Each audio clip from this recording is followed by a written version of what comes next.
सागर की मछली सागर से अपरिचित रह जाती है। इसलिए नहीं कि सागर बहुत दूर है, इसीलिए कि सागर बहुत निकट है। जो दूर है वो दिखाई पड़ता है, जो निकट है वो आंख से ओझल हो जाता है। दूर को जानना कठिन नहीं, निकट को जानना ही कठिन। और जो निकट से भी निकट है उसे जानना असंभव है। इसे थोड़ा हम ठीक से समझ लें, क्योंकि अंतर यात्रा में अत्यंत अपरिहार्य है जानना इसे। पूछते हैं लोग, कहां खोजें परमात्मा को? पूछते हैं कि जो भीतर ही छिपा है वो भूल कैसे गया है? पूछते हैं कि जो इतना करीब है कि हृदय की धड़कन भी उतनी करीब नहीं, श्वासें भी उतनी पास नहीं स्वयं के, वो भी बिछड़ कैसे गया है? जो मैं स्वयं ही हूं उससे भी विस्मृति कैसे हो गई? और उनका पूछना तर्कयुक्त मालूम पड़ता है। प्रतीत होता है वे जो पूछते हैं ठीक ही पूछते हैं, और लगता है कि होना नहीं चाहिए था ऐसा। जो मेरे भीतर ही छुपा है उसे ही मैं नहीं जान पाता हूं, जो मैं ही हूं वो भी अपरिचित रह जाता है। तो फिर परिचय किससे होगा? पहचान किससे होगी? ज्ञान किसका होगा? जब पास ही छूट जाता है हाथ से तो दूर को हम कैसे पा सकेंगे?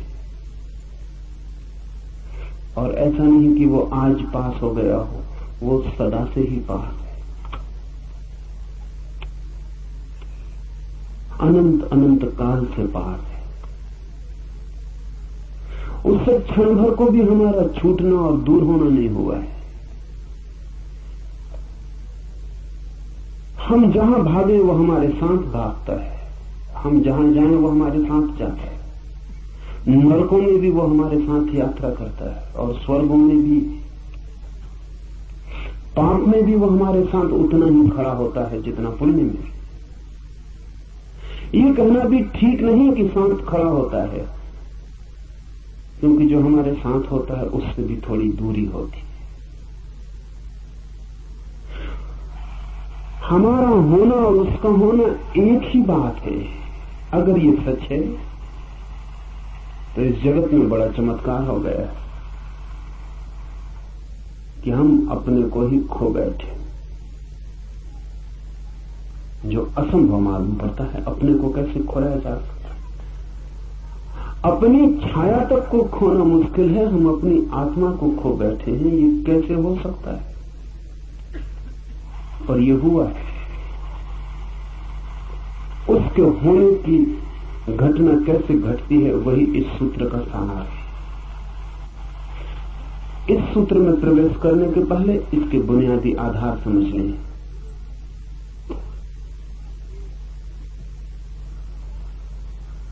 आंख की सीमा है,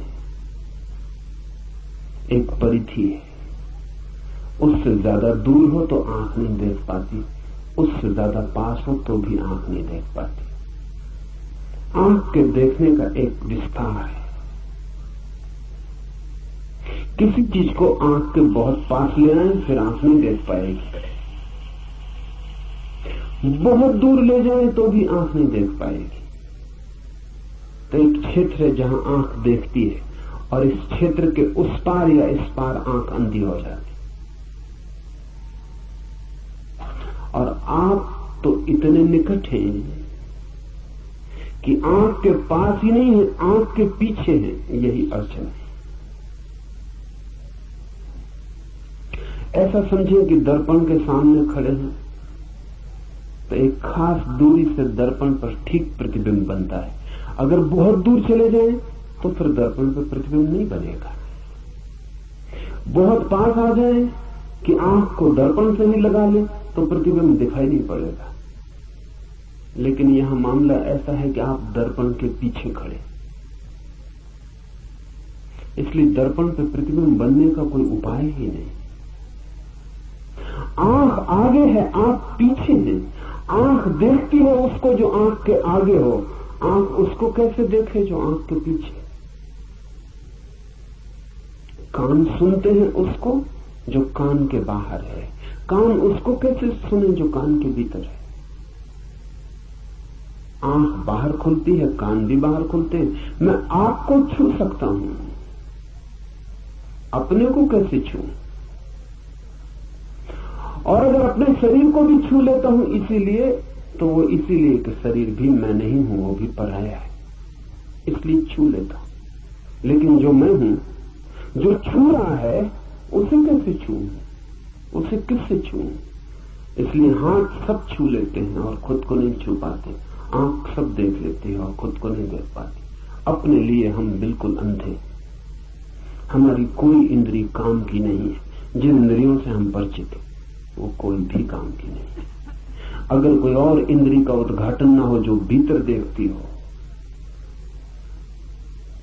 अगर कोई और आंख न खुल जाए जो भीतर देखती हो, जो पीछे देखती हो, जो उल्टा देखती हो, कोई कान न खुल जाए जिस पर भीतर की ध्वनि तरंगें भी प्रभाव लाती हो, तब तक हम स्वयं को देख और जान और सुन न पाएंगे।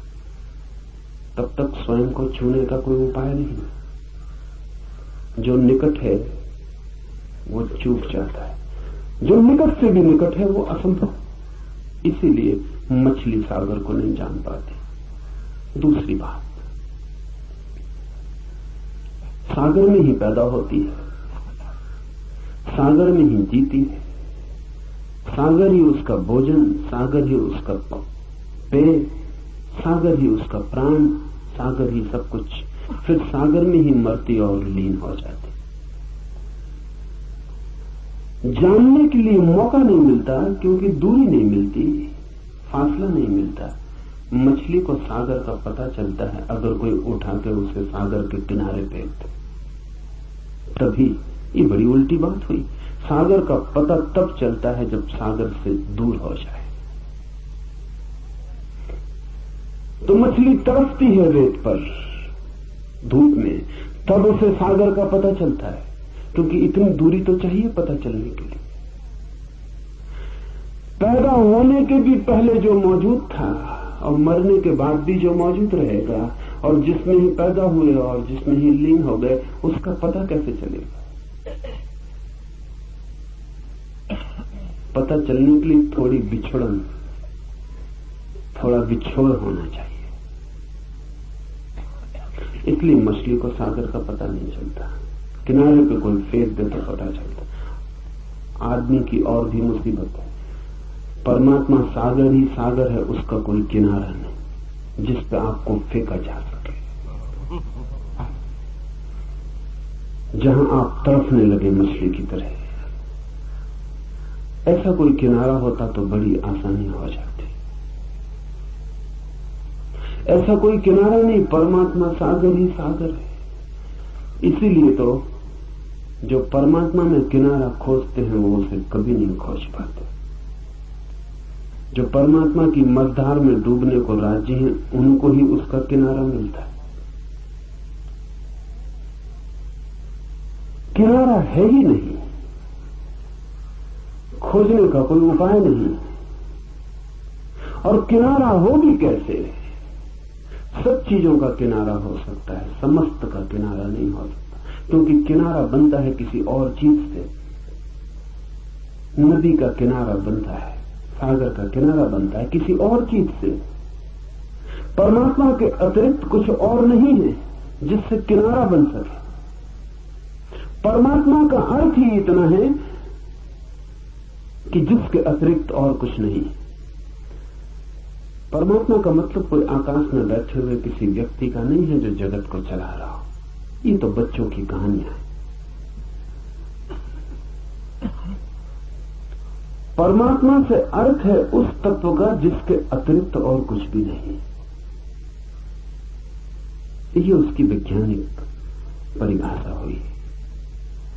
परमात्मा का अर्थ है समस्त, सर्व, सब कुछ, जो भी है। जो भी है उसका कोई किनारा नहीं हो सकता है, क्योंकि उसके अतिरिक्त कुछ किनारा बनने को बचता नहीं है। इसलिए परमात्मा मझधार है, वहां कोई किनारा नहीं। जो डूबने को राजी है वो उबर जाता है, जो उबरने की कोशिश करता है बुरी तरह डूबता है।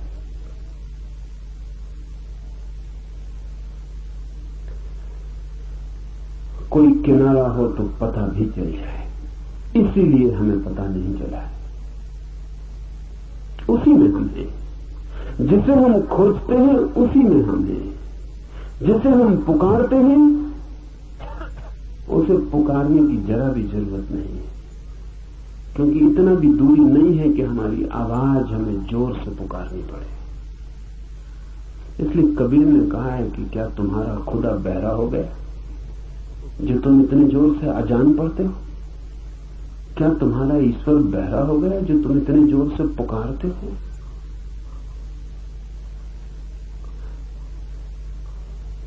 इतने पास है कि आवाज देने की भी तो जरूरत नहीं।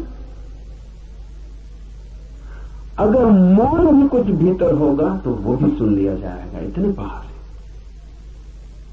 है। दूसरे को पुकारना हो तो आवाज देनी पड़ती है, खुद को पुकारने के लिए आवाज देने की भी क्या जरूरत है? दूसरे का तो तभी सुनाई पड़ता है जब शब्द ध्वनित हो, स्वयं का तो मौन भी सुनाई पड़ता है। इतने जो निकट है वही कठिनाई है। इसे ठीक से ख्याल में ले लें कि सत्य से हम इसलिए चूक गए हैं क्योंकि हम उसी में पैदा होते, उसी से बनती हमारी मांस मज्जा, उसी से निर्मित होती हमारी हड्डियां, वही है हमारा श्वास, वही है हमारा प्राण, वही सब कुछ है। अनेक अनेक रूपों में, अनेक अनेक द्वारों से हम उसी का जोड़ हैं, उसी का खेल। फासला बिल्कुल नहीं है, इसलिए स्मरण नहीं आता, इसलिए स्मरण असंभव हो गया है। इसलिए संसार तो बहुत दिखाई पड़ता है, सत्य बिल्कुल दिखाई नहीं पड़ता। संसार दूर है, जगह है दोनों के बीच में। इसलिए संसार की वासना जगती है। वासना का अर्थ क्या है?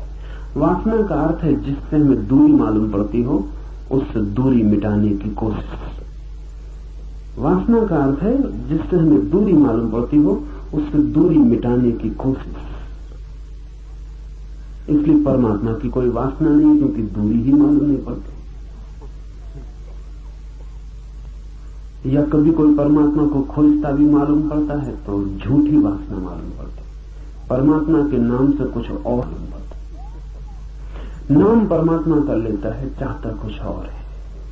शक्ति चाहता हो, सिद्धि चाहता हो, धन चाहता हो, पद चाहता हो, कुछ और।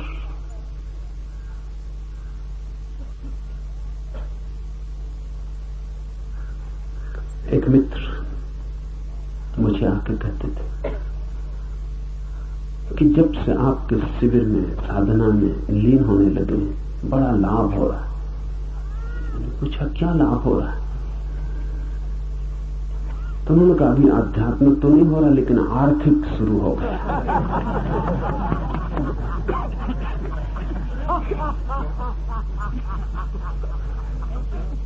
ठीक, आध्यात्मिक की इतनी जल्दी भी क्या है? टाला जा सकता, स्थगित किया जा सकता, आर्थिक तत्काल है।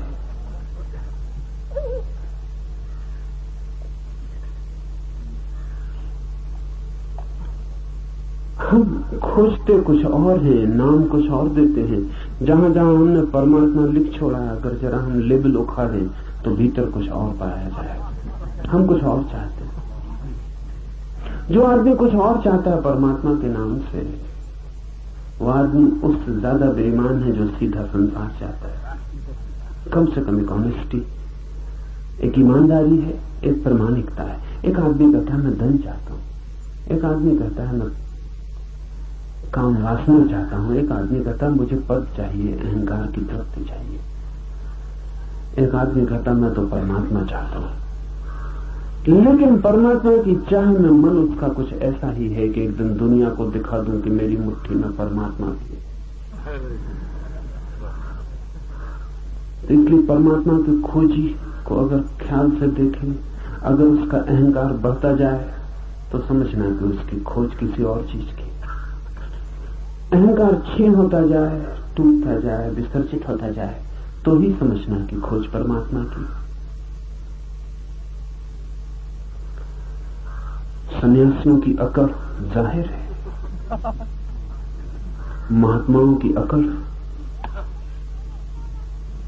बड़े बड़े राजनीतिक भी मात हो जाएं उस अकड़ से। राजनीतिक की तो खोज ही ठीक है, उसी अकड़ के लिए, बाकी भी साफ, उसमें कुछ जाल नहीं है ज्यादा, कुछ होने का मजा ही सारी बात है। लेकिन महात्मा की बात कुछ और है, वो कहता है हम ना कुछ होने की खोज में, और फिर कुछ होता चला जाता है। दो महात्मा मिल जाए तो उनको एक तख्त पे बिठाया नहीं जा सकता, क्योंकि ऊंचे नीचे कौन बैठे, कहां बैठे, इसीलिए महात्मा मिलते नहीं एक दूसरे से, क्योंकि बड़ी दिक्कतें आती हैं। एक मित्र पागल हैं, थोड़े पागल ऐसे कि महात्माओं को मिलाने की कोशिश करते हैं। वो मुझसे कहने लगे कि बड़ी मुसीबतें आती, यहां तक सवाल उठता है कि अगर दो महात्माओं को मिलाया तो नमस्कार में पहले हाथ कौन जोड़े।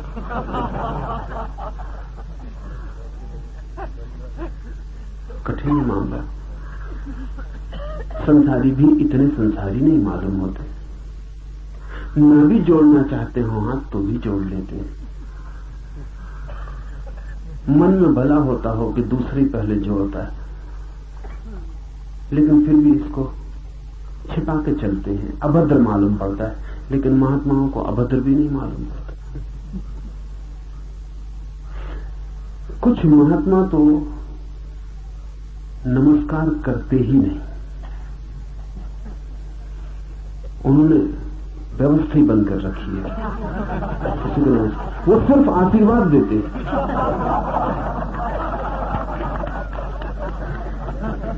ऐसे एक महात्मा को मिलाने के लिए कोई मित्र कोशिश में थे किसी दूसरे महात्मा को, तो उस दूसरे महात्मा ने कहा और सब तो ठीक, लेकिन हम नमस्कार न करें और वो आशीर्वाद दे दें तो इसमें सब खराब हो जाए। ये हमारी खोज कुछ और है, धर्म से कुछ, परमात्मा से कुछ लेना देना नहीं। हम कुछ और चाह रहे हैं, हम कुछ और मांग रहे हैं, लेकिन बेईमान हैं और हमने शब्द कुछ और ओढ़ रखे। परमात्मा की खोज कैसे हो? क्योंकि दूरी नहीं है। दूरी हो तो वासना जगती है, फासला हो तो दिल होता है दौड़े, फासला हो तो जीतने की आकांक्षा पैदा होती है, कठिनाई हो तो अहंकार को रस आता है पराजित करने का, जीतने का। फासला ही नहीं, दूरी ही नहीं, परमात्मा मिला ही हुआ है। ऐसी हालत जैसे कि तेंजिंग या हिलरी एवरेस्ट पर चढ़ते हैं तो मजा क्या है? पहला आदमी मनुष्य के इतिहास में एवरेस्ट पर खड़ा हो जाता है, और तो एवरेस्ट पे कुछ भी नहीं है, लेकिन एवरेस्ट पर पहला आदमी इतिहास का खड़ा हो जाता है तो अहंकार को एक ऐतिहासिकता मिल जाती। अब दुनिया में जब तक एवरेस्ट है तब तक हिलेरी और तेंजिंग का नाम मिटाना मुश्किल है।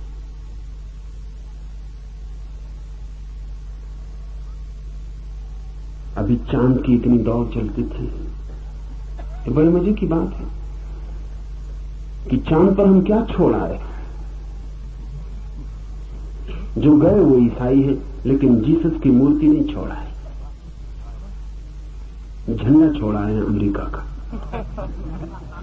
थोड़ा सोचिए, झंडे असली हैं, जीसस वगैरह सब झूठे हैं। ख्याल भी नहीं आया अमेरिका के यात्रियों को कि जीसस की एक छोटी मूर्ति भी ले जाएं कम से कम। झंडा ले गए। झंडा है असली आदमी का अहंकार। और जीसस का भी कभी काम नाम ले लेते हैं तब उसका मतलब भी झंडा ही होता है और कुछ मतलब नहीं होता। जब लड़ना हो, झंडा ऊंचा रहे हमारा, तब जीसस, राम, कृष्ण, बुद्ध सब आ जाते हैं। मगर उनका भी उपयोग झंडे से ज्यादा नहीं है। वो भी आदमी के अहंकार पर लगाई गई पताकाएं। चांद पर हम छोड़ आए हैं झंडे। आदमी इस आकांक्षा में लगा रहता है कि कुछ मैं कर दिखाऊं जो मैं ही कर पाऊं, ताकि मेरा मैं एक ऐतिहासिकता ले ले।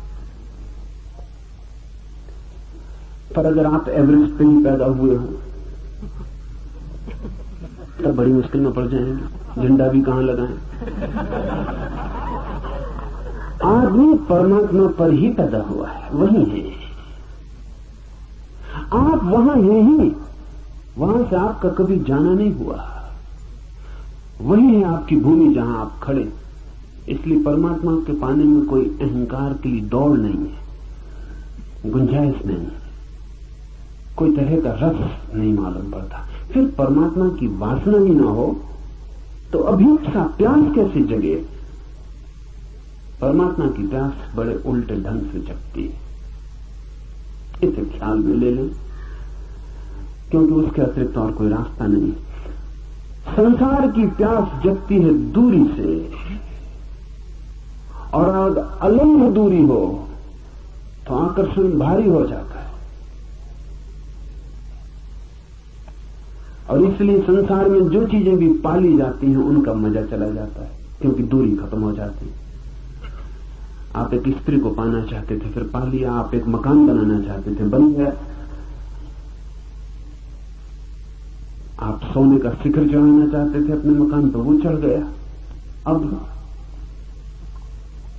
जो मिल जाता है वो व्यर्थ हो जाता है, क्योंकि वो पास आ जाता है, उसमें दूरी नहीं रह जाती। दूर हो, कठिनाई हो, कोई न पा सके, आप ही पा सके, तो ही मजा होता है।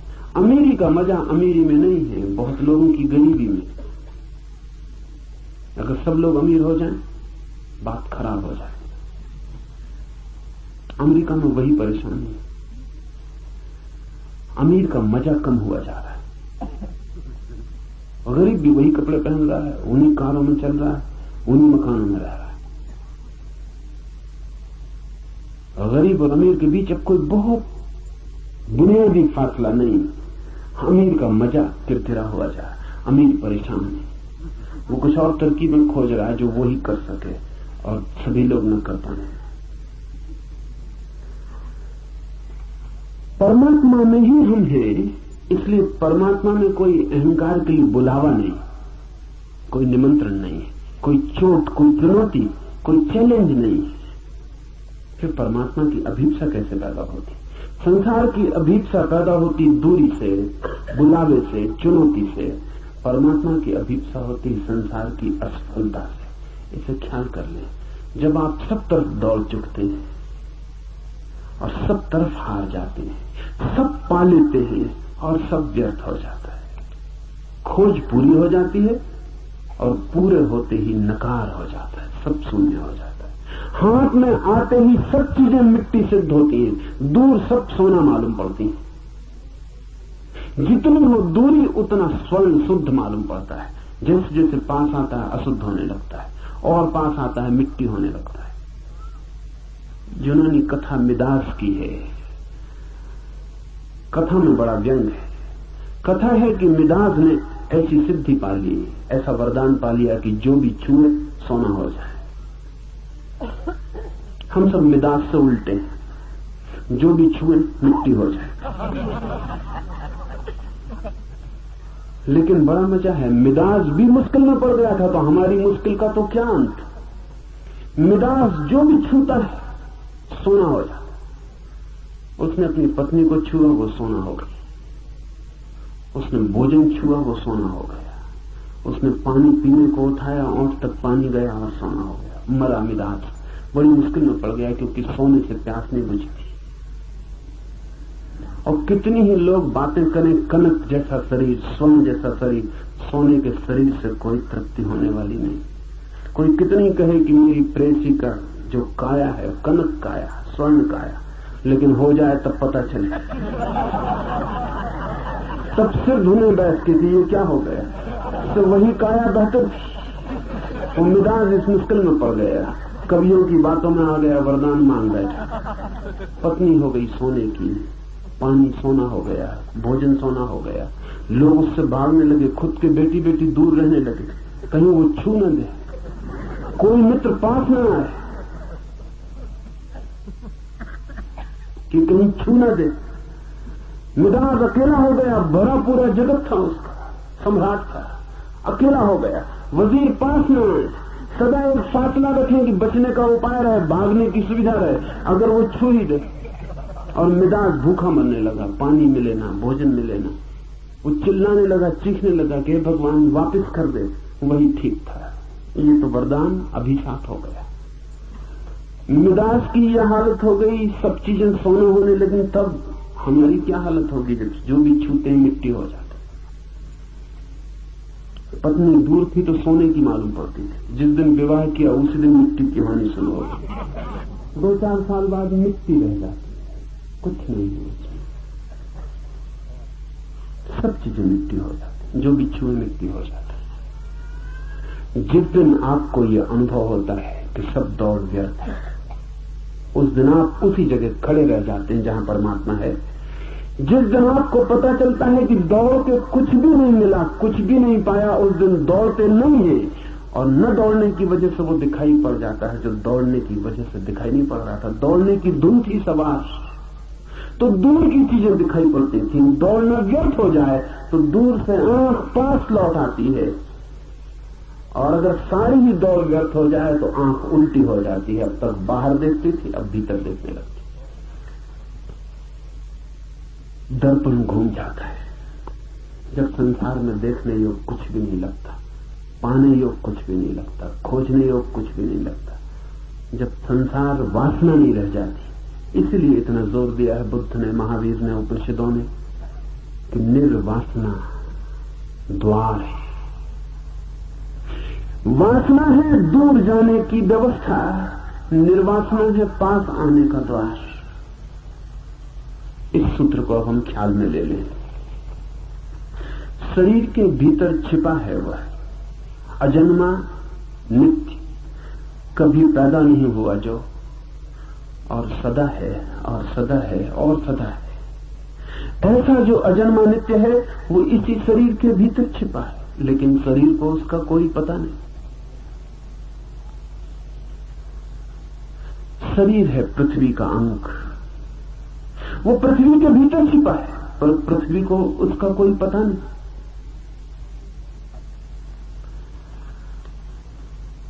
इसी की पुनरुक्ति है इसी सूत्र की।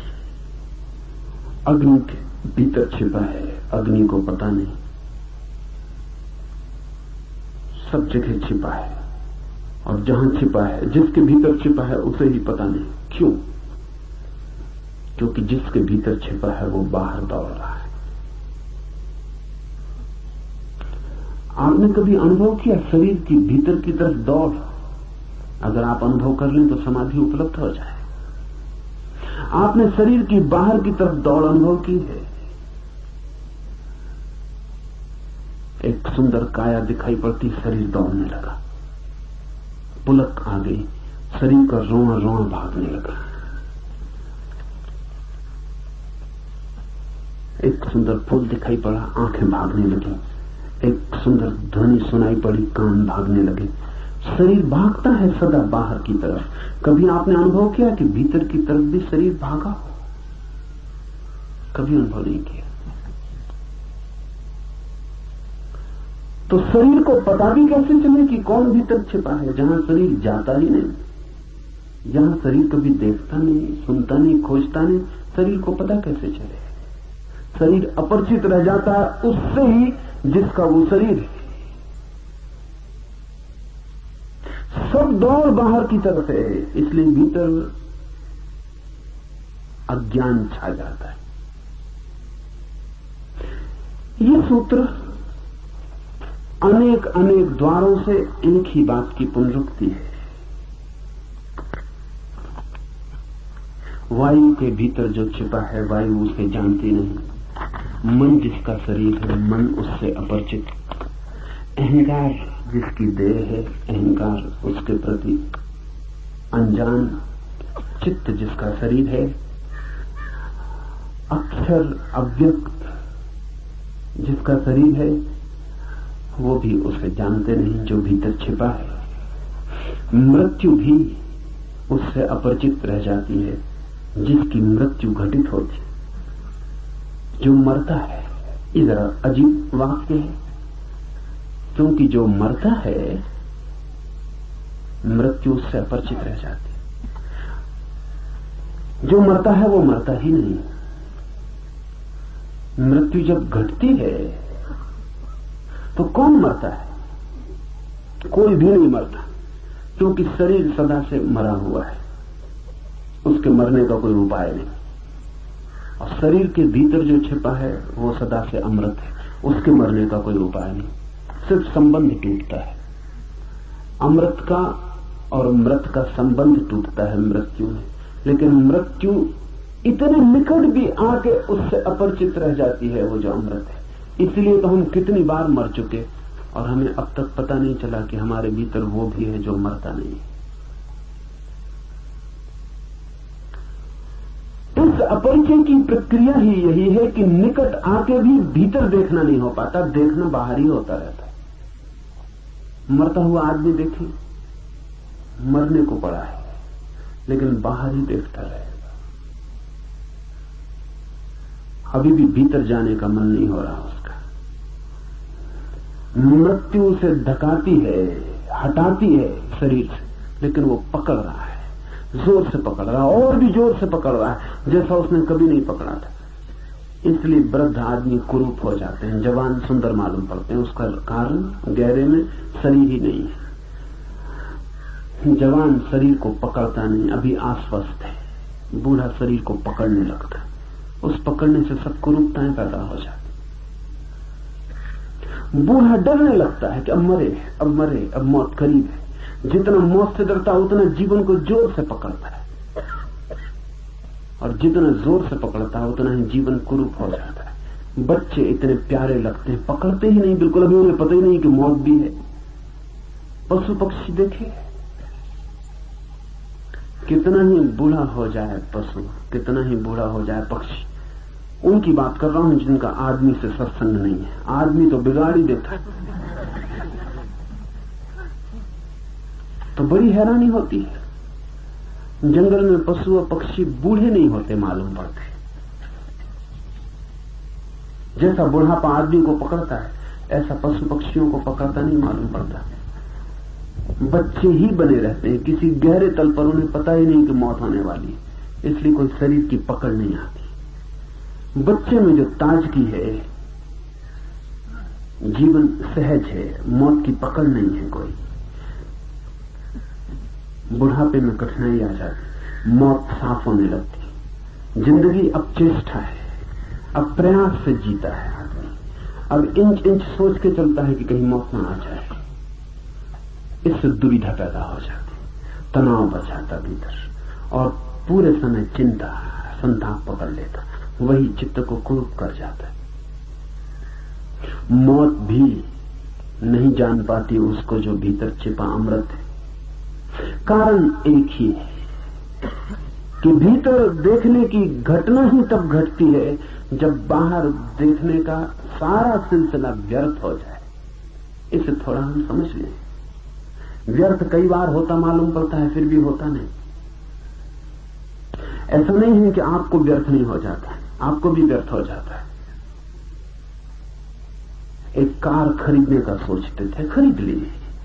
जब नहीं खरीदी थी तो रात उसके सपने भी आते थे।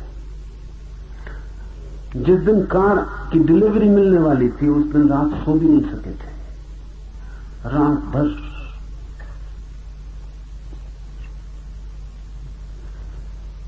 ओर्टेगा वाई गासेट ने लिखा है, अपने एक मित्र के बाबत तो उसने एक बहुत खूबसूरत गाड़ी फेरारी खरीदी, बड़ी कीमती गाड़ी, और पहले ही दिन लेके उसे निकला, जरा सी खरोंच लग गई। बच्चा नहीं था मित्र, 50 साल का आदमी था, गैर पढ़ा लिखा नहीं था, यूनिवर्सिटी का प्रोफेसर था, साधारण विषय का प्रोफेसर नहीं था, फिलोसफी का प्रोफेसर। ओर्टेगा वाई गासिप में लिखा है कि मैंने अपने उस मित्र को अपनी मां के कंधे पर सिर रखते रोते देखा। फेरारी में खरोंच लग गई, कार थी कीमती, न मालूम कितने सपने देखे होंगे, जो खरोंच थी वो भीतर तक चली गई, आत्मा तक प्रवेश कर गई होगी, तभी रोया है। रोते आप सब भी हैं। वो आदमी जरा ईमानदार रहा होगा, खुली सड़क पर मां के कंधे पर सिर रखकर रोने लगा। लेकिन कितने दिन चलेगा ये? 2-4 दिन में फेरारी पुरानी पड़ जाएगी। महीने 2 महीने में ये आदमी इसी गाड़ी में बैठेगा, इसे पता भी नहीं चलेगा कि किस गाड़ी में बैठा है। इस गाड़ी से ऊंच जाएगा, लेकिन गाड़ियों से नहीं उबेगा, दूसरी गाड़ी को सपना पकड़ लेगा। सोचेगा कि रॉल्स रॉयस हो जाए, कुछ और हो जाए। एक स्त्री से उब जाएगा मन, एक पुरुष से उब जाएगा, लेकिन स्त्रियों से नहीं उबेगा, पुरुषों से नहीं उबेगा। ऊब तो हम भी हैं, लेकिन हमारी ऊब वस्तुओं से बंधी होती है। हमारी ऊब दर्शन नहीं बनती, हमारी ऊब दृष्टि नहीं बनती। एक चीज से उबते हैं तो ठीक वैसे ही दूसरी चीज से पकड़ जाते हैं, और ये सिलसिला जारी रहता है। इतना ही फर्क है आप में और किसी बुद्ध में कि आप एक स्त्री से उबते हैं, दूसरी स्त्री में रस बना रहता है। अपनी स्त्री से उब जाते हैं, दूसरे की स्त्री में रस बना रहता है। जो पास है वो व्यर्थ हो जाता है, लेकिन जो दूर है वो सार्थक मालूम रहता है।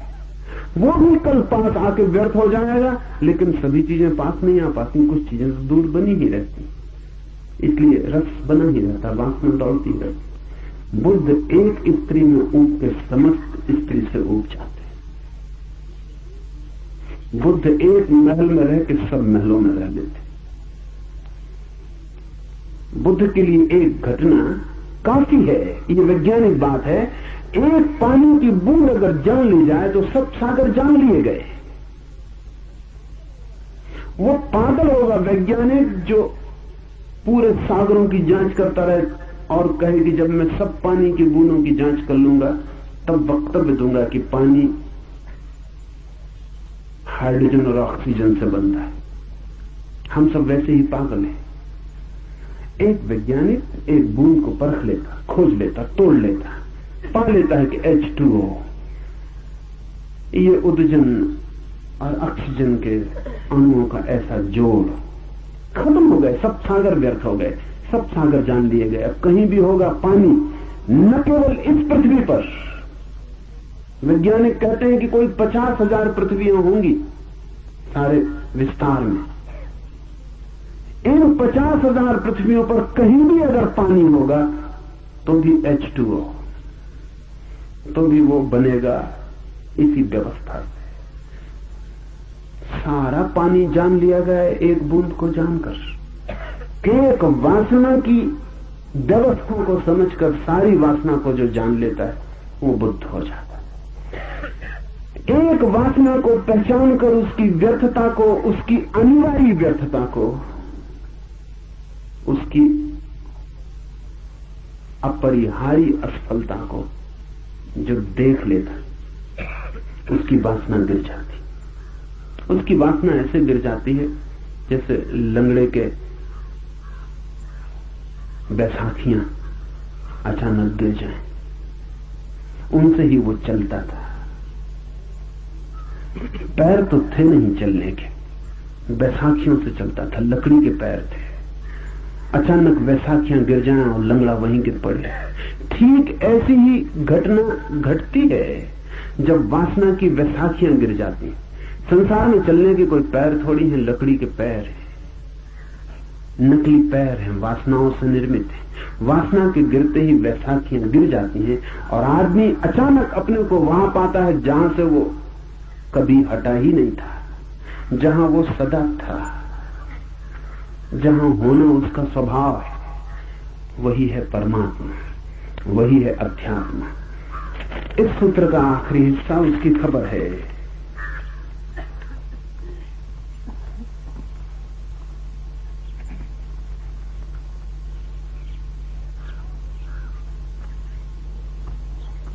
मृत्यु जिसका शरीर है और मृत्यु के अंदर जो है और मृत्यु जिसे जानती नहीं, वही इन सर्वभूतों का अंतरात्मा। उसके पाप नष्ट हो गए हैं और वही एक दिव्य देव नारायण है। देह इंद्रियां आदि अनात्म पदार्थ हैं, इनके ऊपर मैं मेरा ऐसा जो भाव है वो अध्यास भ्रम है।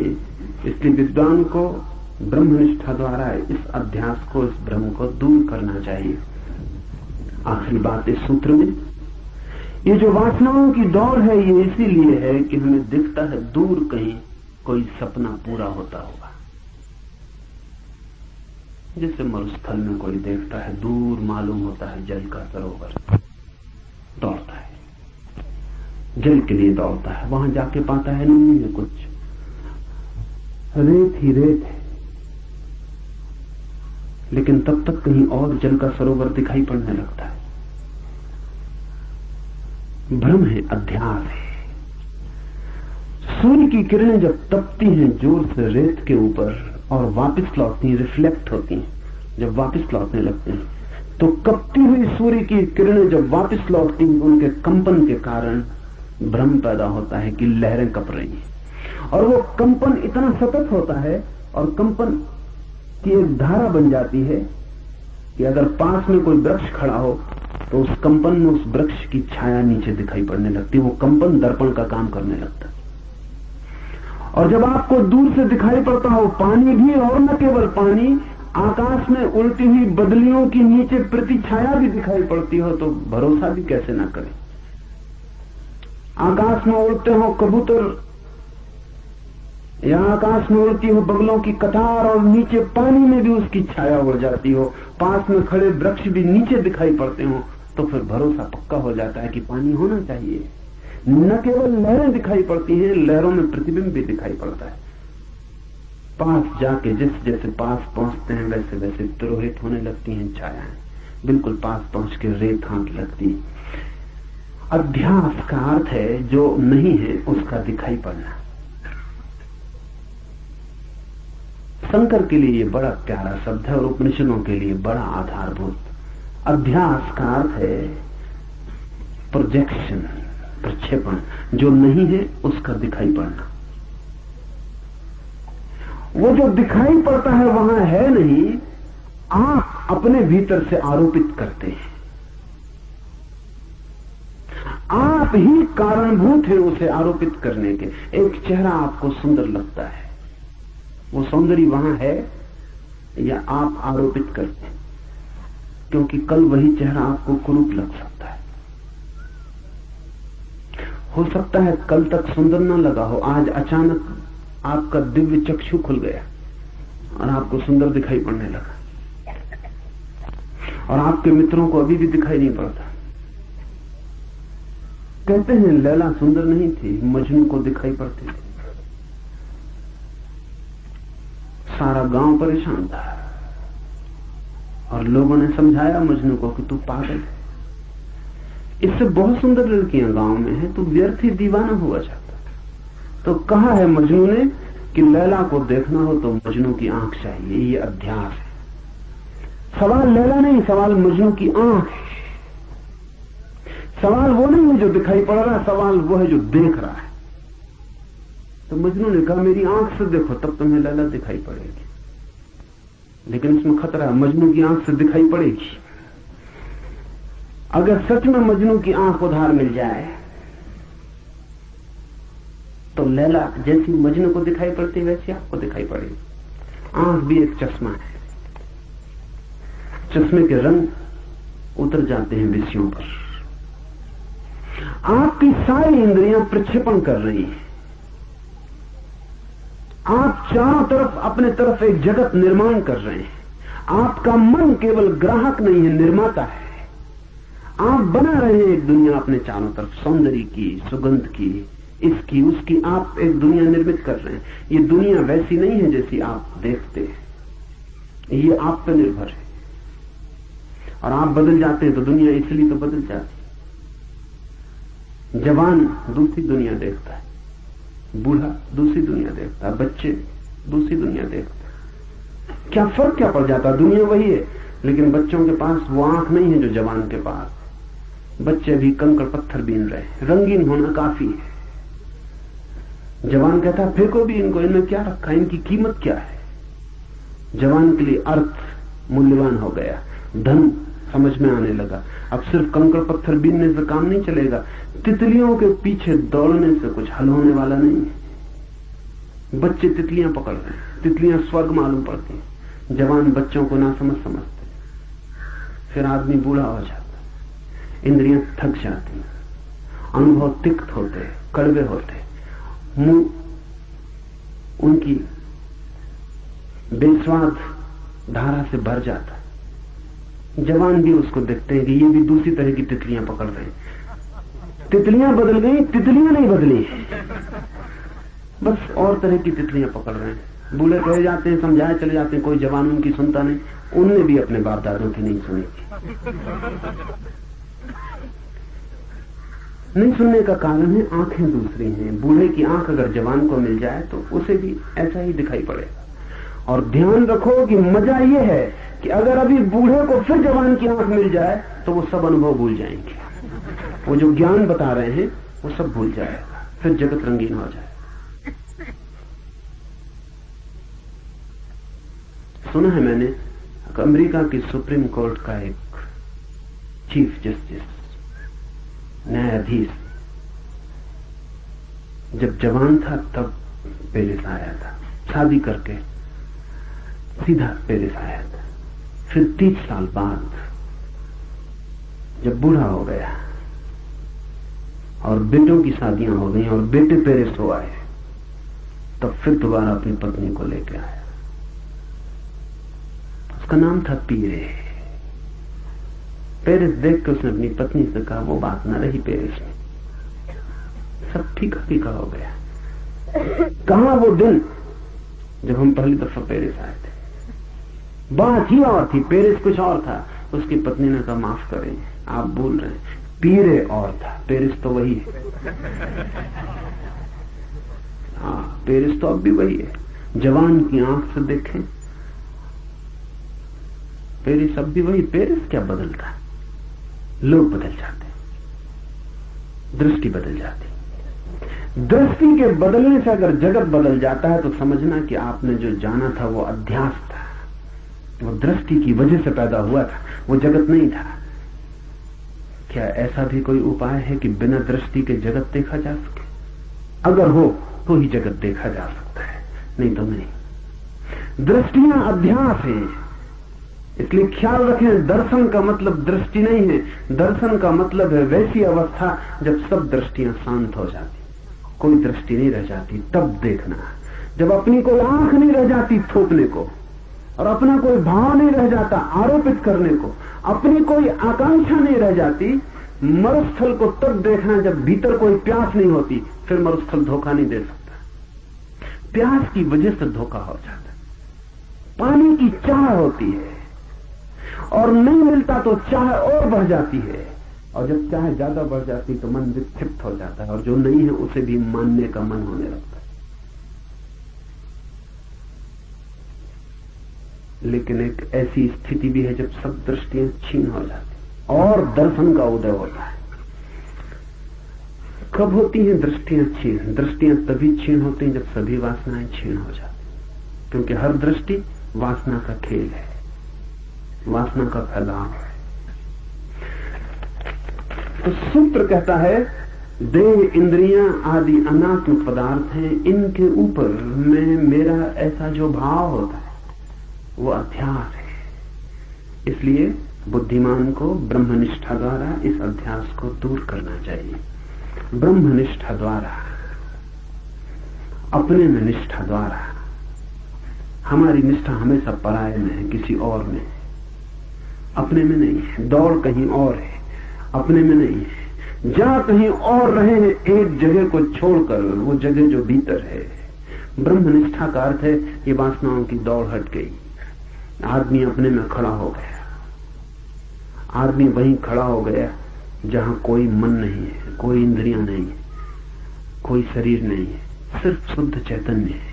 उसमें प्रतिष्ठित होते ही सब अध्यास टूट जाते और तब संसार नहीं है, ब्रह्म ही है।